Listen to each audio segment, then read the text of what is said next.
Bismillahirrahmanirrahim. Assalamualaikum warahmatullahi wabarakatuh. Alhamdulillahirabbil alamin wassalatu wassalamu ala asrofil anbiya'i wal mursalin wa ala alihi wa sahbihi ajmain, amma ba'du. Pertama-tama marilah kita panjatkan puja dan puji syukur kita atas kehadirat Allah Subhanahu wa taala yang telah memberikan kita nikmat kesehatan sehingga kita masih bisa melaksanakan kuliah meskipun secara daring. Tak lupa pula selawat serta salam kita haturkan kepada junjungan Nabi besar kita Muhammad Sallallahu Alaihi Wasallam yang telah membawa kita dari alam kegelapan menuju alam yang terang benderang seperti yang kita rasakan pada saat ini. Yang terhormat Bapak Dr. Samsul Arifin MAG selaku dosen pengampu mata kuliah Hadis Tarbawi dan teman-teman yang saya banggakan. Perkenalkan, kami dari kelompok 6, nama saya Muli Asti, nomor induk mahasiswa 200110047, dan nama teman saya.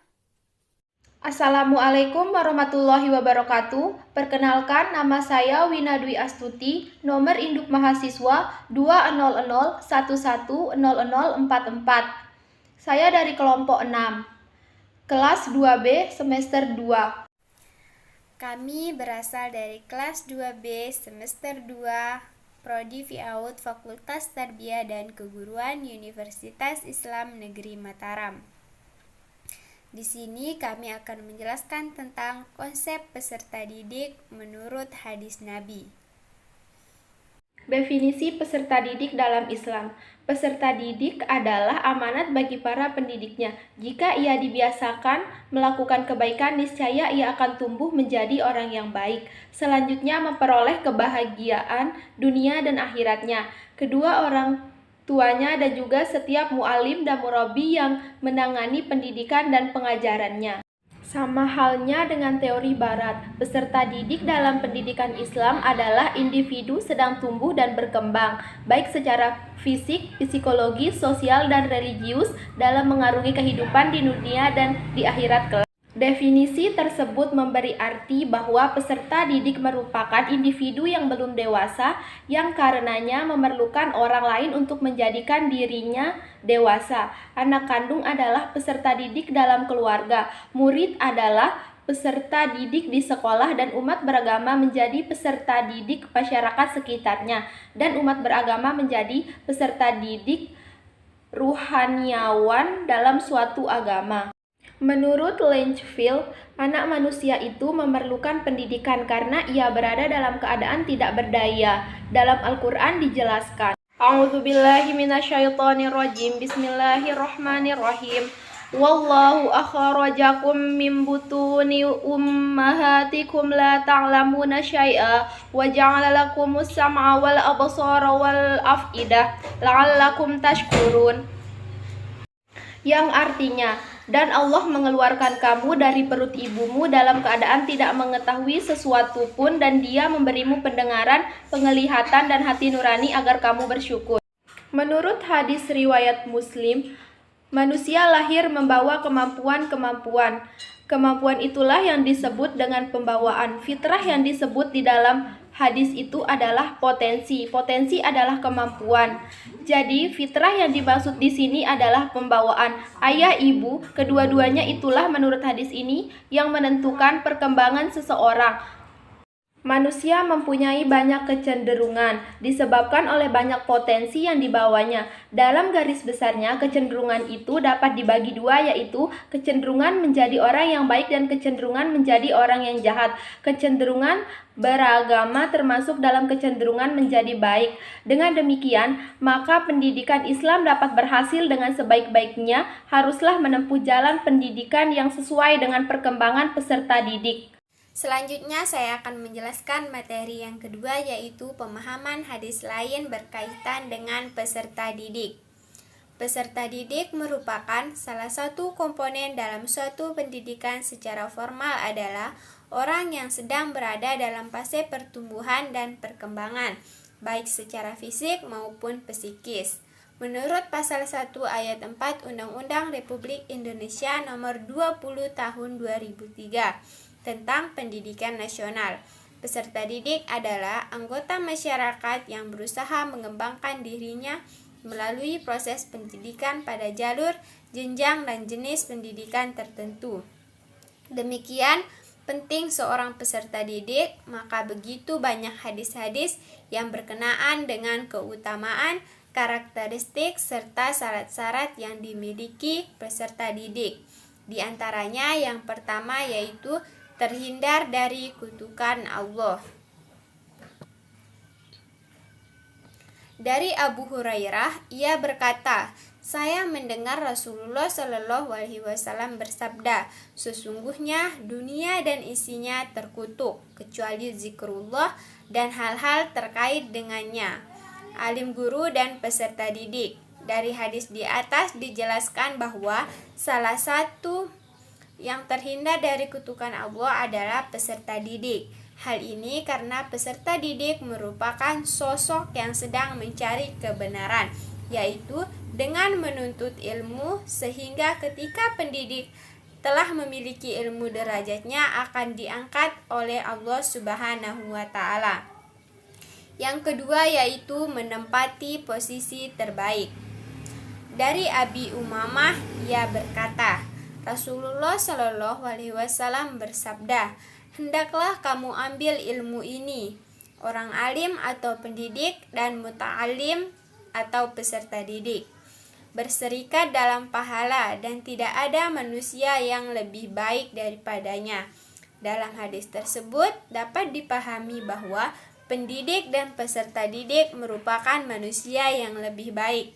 Hal ini perlu diperhatikan oleh pendidik agar tidak terjadinya otoriter dalam mengajar, serta guru merasa lebih sombong di depan peserta didiknya. Yang ketiga yaitu peserta didik harus ikhlas. Dari Mu'az ibnu Jabar, Rasulullah Shallallahu Alaihi Wasallam bersabda, siapa yang menuntut ilmu karena ingin merasa bangga sebagai ulama, menipu orang bodoh di majelis, tidak akan mencium aroma surga. Dari Malik, ia berkata, aku mendengar Rasulullah Shallallahu Alaihi Wasallam bersabda, siapa yang menuntut ilmu karena ingin bangga sebagai alim atau menipu orang-orang bodoh atau menarik perhatian orang, Allah Subhanahu wa Ta'ala akan memasukkannya ke dalam neraka. Yang keempat yaitu menghormati guru. Sebagai peserta didik haruslah menghargai dan menghormati pendidiknya. Keharusan menghormati pendidik tersebut tergambar dalam hadis Rasulullah Shallallahu Alaihi Wasallam, yaitu Ubadah ibnu Samit meriwayatkan bahwa Rasulullah Shallallahu Alaihi Wasallam bersabda, tidaklah termasuk umatku orang yang tidak memuliakan orang-orang dewasa, tidak menyayangi yang kecil, dan tidak mengenal hak-hak orang alim atau guru. Peserta didik harus menghormati pendidiknya, sehingga Rasulullah Shallallahu Alaihi Wasallam mengatakan bahwa peserta didik yang tidak menghargai dan menghormati pendidiknya bukanlah umatnya. Selanjutnya yang kelima yaitu memiliki potensi. Semua manusia dilahirkan dalam keadaan fitrah, yaitu suci. Sebagian ulama mengatakan bahwa fitrah tersebut adalah potensi beragama, sebagaimana hadis Rasulullah Shallallahu Alaihi Wasallam yang berbunyi, Abi Hurairah radhiyallahu anhu meriwayatkan bahwa Nabi Shallallahu Alaihi Wasallam bersabda, setiap anak dilahirkan menurut fitrah atau potensi beragama Islam. Selanjutnya kedua orang tuanya lah yang membelokkannya menjadi Yahudi, Nasrani atau Majusi, bagaikan binatang melahirkan binatang. Apakah kamu melihat kekurangan padanya? Selanjutnya yang keenam yaitu memiliki kemuliaan atau martabat. Sehubungan dengan ini ditemukan hadis antara lain dari Anas. Saya mendengar Rasulullah Shallallahu Alaihi Wasallam bersabda, muliakanlah anak-anakmu dan baguskanlah pendidikannya. Hadis tersebut memang perintah kepada orang tua untuk memuliakan dan mendidik anaknya dengan bagus. Akan tetapi dapat juga kita pahami dari hadis tersebut tertuju kepada peserta didik, di mana seorang peserta didik harus memiliki kemuliaan atau martabat. Yang ketujuh yaitu memiliki kesamaan derajat. Apapun kesamaan derajat, yang dimaksud di sini adalah tidak adanya perbedaan antara jenis kelamin, perbedaan suku, warna kulit, dan lain-lain dalam menuntut ilmu. Setiap manusia sama-sama saja, sebagaimana hadis Rasulullah SAW, yaitu Jabir Abdullah meriwayatkan bahwa Rasulullah SAW berkhutbah di depan kami pada pertengahan hari Tasyrik. Beliau bersabda, "Wahai manusia, ketahuilah sesungguhnya Tuhanmu Esa, nenek moyangmu satu. Ketahuilah bahwa tidak ada kelebihan bagi orang Arab dari orang non-Arab. Tidak pula ada kelebihan orang non-Arab dari orang Arab. Tidak ada kelebihan orang yang berkulit merah dari yang berkulit hitam, dan tidak pula sebaliknya kecuali karena takwanya." Selanjutnya yang ke-8 yaitu memiliki perbedaan kecerdasan. Diriwayatkan dari Abu Musa radhiyallahu anhu bahwa Rasulullah SAW pernah berkata, "Sesungguhnya perumpamaan hidayah atau petunjuk dan ilmu Allah Subhanahu wa taala yang menjadikan aku sebagai utusan itu seperti hujan yang turun ke bumi. Di antara bumi itu terdapat sebidang tanah subur yang menyerap air, dan sebidang tanah itu rumput hijau tumbuh subur. Ada juga sebidang tanah yang tidak menumbuhkan apa-apa, walaupun tanah itu penuh dengan air, padahal Allah Subhanahu wa taala menurunkan air itu agar manusia dapat meminumnya, menghilangkan rasa haus dan menanam. Ada juga sekelompok orang yang mempunyai tanah gersang yang tidak ada air dan tidak tumbuh apapun di tanah itu. Gambaran tersebut seperti orang yang mempunyai ilmu agama Allah Subhanahu wa taala dan mau memanfaatkan sesuatu yang telah menyebabkan aku diutus oleh Allah Subhanahu wa taala. Kemudian orang itu mempelajari dan mengerjakannya, seperti orang yang sedikit pun tidak tertarik dengan apa yang telah menyebabkan aku diutus oleh Allah Subhanahu wa taala. Ia tidak mendapat petunjuk dari Allah Subhanahu wa taala, yang karenanya aku menjadi utusannya." Hadis ini menggambarkan perbedaan antara manusia dalam kemampuan belajar, memahami, dan mengingatnya. Berdasarkan hadis ini, maka dapat dipahami bahwa intelektualitas manusia dapat dikualifikasikan dalam 3 golongan, yaitu seperti tanah subur, yang berarti orang dalam golongan ini mampu belajar, menghafal, menghafal, mampu menjaga dan mengerjakannya kepada orang lain. Tetapi ilmu yang dia miliki tidak bermanfaat pada dirinya sendiri, seperti tanah tandus. Orang dalam golongan ini tidak tertarik apalagi menghafal dan mengajarkan kepada orang lain.